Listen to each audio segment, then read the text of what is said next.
Hello प्यारे साथियों, आप लोग कैसे हैं? आशा करते हैं आप लोग बढ़िया होंगे। चलिए आज मैं आप लोगों के लिए फिर से एक नया वीडियो लेकर आ गया हूं। इस वीडियो में हम बात करने वाले हैं क्लास 10 की केमिस्ट्री का, जो कि पहला चैप्टर हम लोग शुरुआत कर चुके थे और उसका 2 से 3 वीडियो अपलोड हो चुका भी था। दोस्तों आज उस चैप्टर का चौथा वीडियो होगा। चलिए इस वीडियो में हम लोग बात करने वाले हैं टाइप्स ऑफ केमिकल रिएक्शन, लेकिन उसमें हमने 2 रिएक्शन की चर्चा कर चुके हैं पिछले वाले वीडियो में। अगर वो नहीं देखे तो आज की वीडियो की डिस्क्रिप्शन में उसका लिंक मिल जाएगा। चलिए बिना टाइम गवाए हम लोग चलते हैं आज की तीसरी रिएक्शन की ओर। लेकिन उससे पहले मैं कहना चाहता हूं कि दोस्तों आप लोग इस वीडियो को शुरू से लेकर अंत तक देखिएगा। अगर अच्छा लगे ना तो ही सब्सक्राइब कीजिएगा, वैसे सब्सक्राइब नहीं कीजिएगा। अगर अच्छा वीडियो नहीं लगे ना तो डिसलाइक भी कर दीजिएगा, ताकि मुझे मोटिवेट हो कि मेरे बच्चे ने मुझे डिसलाइक क्यों किया है। चलिए हम लोग बात कर लेते हैं आज की पहला रिएक्शन, और ये रिएक्शन होगा डिस्प्लेसमेंट रिएक्शन। कौन सा रिएक्शन? तो ये आप लोगों का हो जाएगा डिस्प्लेसमेंट रिएक्शन। Displacement reaction. तो बच्चों हम सबसे पहले देखिए, कोई भी रिएक्शन की चर्चा करते हैं तो उन रिएक्शन के एग्जाम के दृष्टिकोण से एक ही क्वेश्चन बनता है कि उस रिएक्शन का आइडेंटिफाई, मतलब पहचानने का नियम। अगर आप पहचानना सीख जाते हैं किसी भी केमिकल रिएक्शन के टाइप को, तो ही आप एग्जाम में अच्छा स्कोर कर पाते हैं। तो आपकी हम बात करते हैं कि डिस्प्लेसमेंट रिएक्शन होते हैं क्या। तो सबसे पहले इसकी आइडेंटिफाई को देखेंगे, मतलब पहचानने की तरीका को देखेंगे। डिस्प्लेसमेंट रिएक्शन में मुख्य रूप से 2 ही चीज होते हैं, यानी रिएक्टेंट के पहले वाले भाग को हम देख लेते हैं। इसमें क्या होते हैं, एक कोई मेटल होते हैं और एक क्या होते हैं, बीसी मान लीजिए कंपाउंड है, यानी बीसी क्या होते हैं, कंपाउंड होते हैं। यहां पर 2 ही चीज, एक कोई मेटल होंगे और बीसी कोई जो होंगे वह कंपाउंड होंगे। तो बीसी जो कंपाउंड होंगे, तो आप लोग पढ़े हैं कि कंपाउंड में 2 चीज होते हैं, एक तो एनायन होते हैं, एक तो केटायन होते हैं। तो बच्चों यहां पर हम बात करते हैं कंपाउंड में क्या होते हैं, 2 चीज। तो सबसे पहले मैं एक रिएक्शन ले लेता हूं, मेरे पास A+B है। अब हम बताएं कि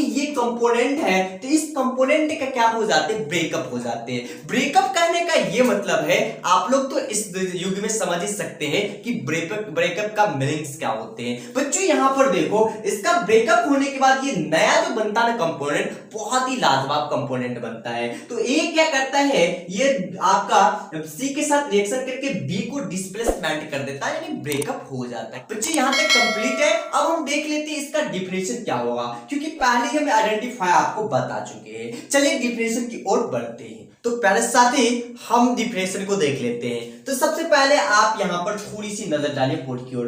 कहते हैं कि डिस्प्लेसमेंट रिएक्शन को हिंदी में क्या कहते हैं, वो भी जान लीजिए, क्योंकि बहुत ही प्यारे साथी को ये चीज लगता है कि सर इंग्लिश में ही पढ़ाते, लेकिन ऐसा कुछ है नहीं। तो डिस्प्लेसमेंट रिएक्शन को कहते हैं विस्थापन अभिक्रिया।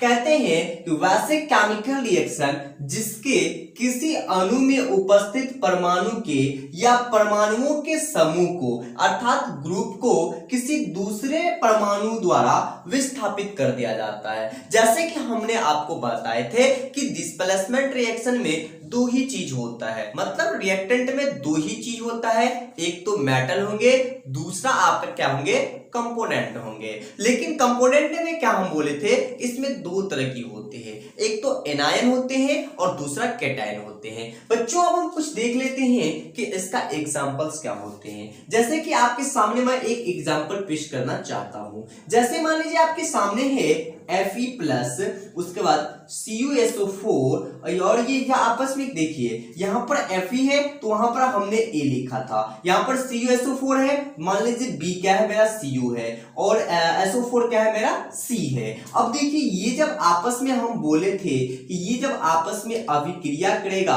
अर्थात रिएक्शन करेगा, तो ये आपको बना के देगा FeSO4 + Cu। अब बच्चे यहां पर देखो, हमने इससे पहले कराया था तो ये मेरा दिया था कि Ac+B, यानी यहां पर क्या हुआ मेरा B, अर्थात Cu को क्या किया गया, डिस्प्लेसमेंट कर दिया गया, मतलब इसे हटा दिया गया। यहां से देखिए Cu प्लस SU4 क्या था, आपस में दोस्त था, लेकिन इसका ब्रेकअप हो गया और FeSO4 बना दिया गया। तो ये होते हैं डिस्प्लेसमेंट रिएक्शन। बच्चों ये चीज समझ में आ गया होगा। चलिए हम अगले रिएक्शन की बात कर लेते हैं। तो यहां पर एक चीज आपको क्वेश्चन में बार बार पूछा जाएगा कि भाई एक चीज बताओ कि डिस्प्लेसमेंट रिएक्शन है, ये इसका उदाहरण है। तो यहां पर पूछा जाता है कि जब कॉपर सल्फेट के विलयन में लोहे की कील को डाला जाता है तो फेरन सल्फेट बन जाता है और कॉपर भी स्थापित हो जाता है। लेकिन फेरन सल्फाइड जो बनते हैं ना वह कैसा होता है, यानी कौन सा कलर का होता है। तो यहां पर देख लीजिए फेरन सल्फाइड जो मेरा बनते हैं ना वो आपका कलर देते हैं हरा। कौन सा कलर, हरा।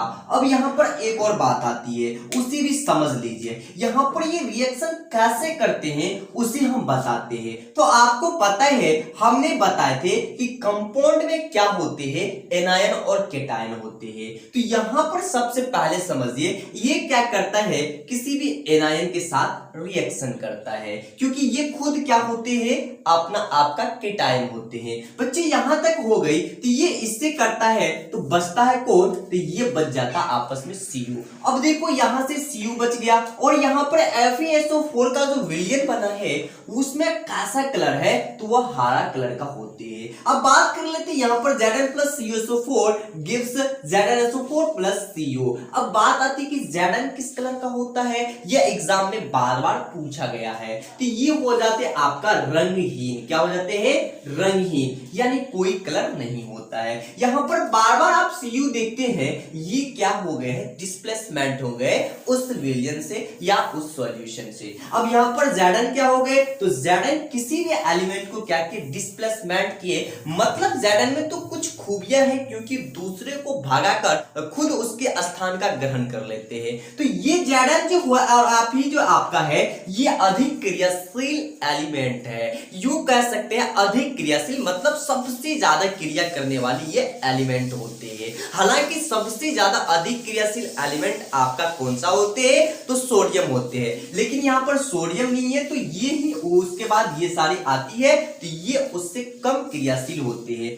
तो यहां पर आपको समझाने के लिए हम एक चीज बोल रहे हैं कि यहां पर कॉपर का जो क्रियाशील है ना वो फेरन से क्या है, कम है। मतलब लोहा से क्या है, बहुत ही कम है। इसलिए क्या किया, लोहा ने कॉपर को अलग कर दिया और इसके साथ मिल गया। अब यहां पर देखिए, यहां पर Zn जो जिंक है उससे भी कम है अभिक्रियाशील कॉपर। तो नोट में लिख लीजिएगा आपको लोग क्या चीज, कि यहां पर Fe और Zn अधिक क्रियाशील तत्व है, अधिक क्रियाशील तत्व है। चलिए अब अगली रिएक्शन के बारे में बात करते हैं। तो प्यारे साथी अगला जो मेरा रिएक्शन है वो रिएक्शन है कि डबल डिस्प्लेसमेंट रिएक्शन। इससे पहले हमने चर्चा कर चुके कि डिस्प्लेसमेंट रिएक्शन, उन्हीं रिएक्शन को सिंगल डिस्प्लेसमेंट रिएक्शन भी कहा जाता है। तो अब हम लोग अध्ययन करेंगे कि डबल डिस्प्लेसमेंट रिएक्शन का। तो सबसे पहले थोड़ी सी बोर्ड की ओर नजर दीजिए। डबल डिस्प्लेसमेंट रिएक्शन में होते हैं क्या, चार बंदा भाग लेते हैं। कितने बंदा, चार बंदा। मान लीजिए आपके सामने क्या है, एक बंदा आपका क्या है, XY है, एक बंदा XY है, दूसरा बंदा क्या है आपके सामने AB है, AB है। अब देखिए ये बंदा तो रिएक्टेंट हो गए ना। अब प्रोडक्ट में कितने बंदा बनता है सो हम आपको दिखाते हैं। तो बच्चों यहां पर थोड़ा सा गौर करो। तो यहां पर जब आप गौर करेंगे ना तो कुछ अलग ही नजारा देखेंगे। वह नजारा क्या हो जाएगा, तो यहां पर देखिए, जब देखिए यहां पर आपका रिएक्टेंट XY प्लस AB बनता है, लेकिन प्रोडक्ट में क्या बना जाता है सो देखिए, यहां पर ये क्या करता है, X क्या करता है, B के साथ जुड़ जाता है, यानी कंबाइंड कर लेता है किसके साथ, B के साथ। और उसके बाद क्या करता है, A क्या करता है, Y के साथ जुड़ जाता है, मतलब Y A बना लेता है। अब यहां पर समझने की चीज है कि भाई यहां पर हमने चार ही देखे थे कि चार ही बंदा था, बट यहां पर क्या किया, ये एक नया नया बंदा अपने में ऐड कर लिया। तो यानी यही रिएक्शन क्या कहलाएंगे आपका, डबल डिस्प्लेसमेंट रिएक्शन। मतलब सिंगल में क्या होता था, डिस्प्लेसमेंट रिएक्शन में क्या होता था, एक ही कंपाउंड्स होते थे, वो कंपाउंड्स टूटकर एक ही चीज को कन्वर्ट करते थे, मतलब एक ही चीज बनाते थे, लेकिन यहाँ पर जैसे नाम है डबल, उसी तरीके से ये डबल डिस्प्लेसमेंट भी करवाता है। क्योंकि देख लीजिए पहले एक्स वाई में किसी एक का डिस्प्लेसमेंट हुआ, फिर ए बी में, फिर एक्स का हुआ किसी के साथ, फिर y का हुआ किसी के साथ, ये रिएक्शन ही डबल डिस्प्लेसमेंट रिएक्शन कहलाता है। चलो बच्चों हम देख लेते हैं इस पे उदाहरण लेकर और इसकी परिभाषा को आसानी से। तो चलिए पहले साथी हम लोग देख लेते हैं एक एग्जांपल लेकर, क्योंकि आपको पता है कि हमें क्या करता है आइडेंटिफाई करने के लिए ही दिया जाता है बोर्ड एग्जाम में। तो आपके सामने मैंने एक एग्जांपल ले लिया कि जब सोडियम क्लोराइड को किसके साथ, तो सिल्वर नाइट्रेट के साथ मिलाते हैं तो गिब्स में क्या देता है, ये देता silver chloride plus sodium nitrate. बच्चे यहां पर समझो मैंने क्या बताया था आपको कि यहां पर एक चीज कि x क्या करता है b के साथ डिस्प्लेसमेंट करता है, मतलब एक को हटाता है। तो यहां पर x क्या किया, b के साथ संपर्क किया और a को क्या किया, डिस्प्लेसमेंट कर दिया। बट यहां पर देखिए y भी क्या किए, a के साथ क्या किए, अपना संयोग किए और b को डिस्प्लेसमेंट कर दिए। तो ये जो कुछ ऐसा बना कि एक्स वाई मिलकर यहां पर एक्स बी बनाया, मतलब एक्स बी मिलकर यहां पर एक्स बी बनाया और यहां पर वाई ए मिलकर प्रोडक्ट में आपका वाई ए बनाया। तो अब यही तरीका यहां पर देखना है, आपका NaCl है और AgNO3 है। मान लीजिए आप क्या कि आपका Na क्या है, x है और Cl क्या है, y है। यहां पर भी मान लीजिए आप Ag आपका क्या है, A है और आपका NO3 क्या है, B है। तो यहां पर भी देखिए दो चीज देखने के लिए मिलेगा। पहला चीज कि बंदा में दो चीज है, एक तो एनायन है और दूसरा केटायन है। जैसे आपको हम बता देते हैं, यहां पर गौर कीजिए Na क्या होता है, पॉजिटिव होता है, Cl क्या होता है, नेगेटिव होता है। तो बंदा जो भी चीज करेगा उसके बाद आगे हम लोग देख लेते हैं। Ag क्या होते हैं आपका, वो आपका पॉजिटिव होते हैं और SO4 आपका NO3 आपका क्या होते हैं, नेगेटिव होते हैं। तो बंदा जब भी किसी के साथ संपर्क करेगा तो पॉजिटिव करेगा नेगेटिव के साथ, नेगेटिव करेगा पॉजिटिव के साथ। मतलब कैटायन करेगा एनायन के साथ, एनायन करेगा कैटायन के साथ, तो ही वो कंपाउंड की फॉर्म में बनेगा। लेकिन ऐसा कभी नहीं होगा कि कैटायन कर लेगा कैटायन से, एनायन कर लेगा एनायन से। इस तरीके की रिएक्शन जिंदगी में कभी होएगी नहीं। आप नोट करके लिख लीजिए, कभी भी कैटायन कैटायन से आपस में नहीं मिल सकते हैं, नहीं एनायन एनायन से मिल सकते हैं। चलते हैं आगे की ओर। तो यहां पर क्या हुआ, XB बना। तो आपके सामने देखिए X यहां है Na और आपका B है A आपका NO3। लेकिन यहां पर देखिए ये क्या है आपका Na। तो Na को अगर गौर से देखिएगा तो ये आपका पॉजिटिव है और NO3 क्या है आपका नेगेटिव है। तो बाबू ये तो कहीं भी बन गया, यहां पर देख लीजिए बना है ना NaNO3। अब बात करते हैं यहां पर Y, यानी Y, तो यहां पर A है तो Y क्या किया, A के साथ, मतलब यहां पर Ag और Cl, तो AgCl बनाया ना। तो कितना आसान है डबल डिस्प्लेसमेंट रिएक्शन को आइडेंटिफाई करना, मतलब पहचानना। तो बच्चे ये चीज क्लियर है, तो इसकी हम परिभाषा भी लिख देते हैं। लेकिन इसकी परिभाषा हम सोचते हैं उतना ज्यादा टाइम ना ले और डिस्क्रिप्शन में PDF की तौर पर दे दे, ताकि आपका जिंदगी भर के लिए वो रह जाए। चलिए अगला रिएक्शन की बात कर लेते हैं।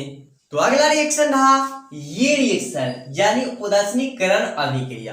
बच्चे ये रिएक्शन बहुत ही आसान है, इतना इजी है कि जो बच्चे दूध पी रहे हैं अगर उसे भी समझा दिया जाए तो वो भी बना सकते हैं। जैसे आप बोर्ड पर नजर देखिए, इस रिएक्शन में कहता है ये कि मेरे साथ क्या क्या होना चाहिए, तो वह एक अम्ल होना चाहिए। क्या होना चाहिए, एक अम्ल होना चाहिए। ये बहुत ही नया चीज है आपके लिए। और दूसरा होना चाहिए मेरे साथ क्षार, ये भी आपके लिए नया चीज होगा। और अगर ये आपस में गिब्स करेगा, मतलब रिएक्शन करेगा, तो गिब्स कितना देता है, ये लवण प्लस जल देता है। हालांकि आप लोगों के सामने जल तो एक पहचाना हुआ शब्द है, लेकिन अम्ल, क्षार और लवण को आप लोग अभी नहीं सीखे हैं। तो हम बताते अम्ल क्या होते हैं। तो अम्ल की चर्चा और क्षार और लवण की चर्चा आपके दूसरे ही चैप्टर में की गई है, जोरों और शोरों से, बट हम लोग देख लेते तो पर भी। तो अब हम देख लेते मेरा अम्ल क्या होगा। तो ये HCl जो है मेरा एक प्रकार का क्या है, अम्ल है। अब क्षार की बात करते हैं तो क्षार मान लीजिए मेरा क्या होगा, NaOH। अब क्षार को हम लोग भस्म भी कहते हैं, ये याद रखना। तो अम्ल क्षार हो गया। अब क्या करेगा, रिएक्शन करेगा ना, तो रिएक्शन करके लवण बनाएगा। लवण आप लोग जानते होंगे, NaCl को लवण कहते हैं। उसके साथ क्या बनाएगा भाई, तो जल बनाएगा। तो एक तो चीज है, इसकी आइडेंटिफाई करने में यानी पहचानने में हम लोगों को थोड़ा सा भी समय नहीं लगेगा। हम लोग जैसे देखेंगे कि अगर रिएक्शन में आपका NaCl मतलब लवण बना है और क्या बना है, उसके साथ जल बना है, तो वह रिएक्शन कभी भी दूसरे रिएक्शन नहीं होंगे, वह रिएक्शन होंगे उदासीनीकरण अभिक्रिया। तो बच्चे ये रिएक्शन हम बोले थे ना, बहुत ही सिंपल है। तो ये रिएक्शन हो गया आपका क्लियर। अब हम बात कर लेते हैं अगले रिएक्शन की। उससे पहले अगर आपको फिर बता देते, परिभाषा भी मिलेगा, उसके लिए वीडियो के कुछ ही क्षणों के बाद हम परिभाषा को भी डाल देंगे, मतलब PDF के रूप में। अगला रिएक्शन बहुत ही मजेदार और बहुत ही फैंटास्टिक रिएक्शन है। ये रिएक्शन कहते हैं कि रेडॉक्स रिएक्शन, यानी रेडॉक्स रिएक्शन होते हैं क्या। तो बाबू सबसे पहले समझो कि रेडॉक्स मतलब री और डॉक्स मतलब आपका दो चीज को दर्शा रहे हैं। एक दर्शा रहे हैं कि ऑक्सीडेशन और दूसरा दर्शा रहे हैं कि रिडक्शन। तो हम बात करेंगे सबसे पहले रिडॉक्स की, उसके बाद हम लोग जानेंगे रिडक्शन एंड ऑक्सीडेशन रिएक्शन होते हैं क्या। तो बाबू सबसे पहले रिडॉक्स रिएक्शन को जानने से पहले हमें जानना होगा कि ऑक्सीडेशन रिएक्शन क्या होते हैं। ऑक्सीडेशन रिएक्शन के बाद हमें एक चीज जानना होगा, रिडक्शन रिएक्शन क्या होती है। तो ऑक्सीडेशन रिएक्शन को समझो। ऑक्सीडेशन रिएक्शन में होता है क्या, ऑक्सीजन का संयोग होता है। मतलब कोई भी एलिमेंट है ना, उस एलिमेंट में क्या होगा, ऑक्सीजन का संयोग होगा। और क्या होगा भाई, तो और आप लोगों का होगा हाइड्रोजन का वियोग होगा। मतलब उस एलिमेंट से हाइड्रोजन क्या होंगे, बाहर हो जाएंगे। अब बात कर लेते हैं कि भाई रिडक्शन में क्या होते हैं। तो रिडक्शन में क्या होते हैं, ऑक्सीजन का बाहर निकलना हो जाता है और आपका इसमें क्या होते हैं, हाइड्रोजन का क्या होते हैं, अंदर होना हो जाते हैं, मतलब संयोग होना हो जाते हैं। तो ये ऑक्सीडेशन होते हैं, ये रिडक्शन होते हैं। जैसे हम आपके सामने ऑक्सीडेशन का एक उदाहरण ले लेता हूं। H+O2 है, यहां पर देखिए SO2 बना है, ये क्या है, ऑक्सीडेशन हो गया। अब बात कर लेते हैं कि रिडक्शन की एक एग्जांपल। जैसे मान लीजिए आपके पास H2+O है, तो ये आपका बना दिया H2O, ये हो गया आपका रिडक्शन। यहां पर देखिए किसका रिडक्शन हो रहा है, तो ऑक्सीजन का हो रहा है, किसके साथ, तो हाइड्रोजन के साथ। यहां पर किसका ऑक्सीडेशन हुआ, तो आपका सल्फर का, किसके साथ, तो ऑक्सीजन के साथ। तो ये चीज होती है ऑक्सीडेशन और रिडक्शन। बच्चे हम आशा करते हैं कि आपको कंप्लीट ये चीज की जानकारी हो गए होंगे। तो हम बात करेंगे अगली वीडियो में इसकी अगली रिएक्शन के। तब तक के लिए हम आपसे कुछ मुलाकात करना चाहते हैं। बच्चे सबसे पहले समझ लो, अगर ये बातें पूरी आपके दिमाग में गया हो और आपको लगता है कि सर जी हमारे लिए ज्यादा मेहनत कर रहा है, तो इस वीडियो को शेयर करो। सबसे पहले एक लाइक करो और एक कमेंट करो कि मेरे ये वीडियो आपको कैसा लगा। अगर अच्छा लगा हो तो बेस्ट लिखो, अगर खराब लगा हो तो कोई खराब वाले वर्ड्स लिख दो। अब हम बात कुछ नहीं कहेंगे, बस एक ही बात कहेंगे कि भाई चैनल को सब्सक्राइब कर लेना और बेल आइकन की बटन को भी दबा देना, तब ना टनटनाते हुए मेरे वीडियो आपके पास पहुंचेंगे। तो आज की वीडियो यहीं तक, मिलते हैं अगली वीडियो में। तब तक के लिए जय हिंद, जय भारत, वंदे मातरम।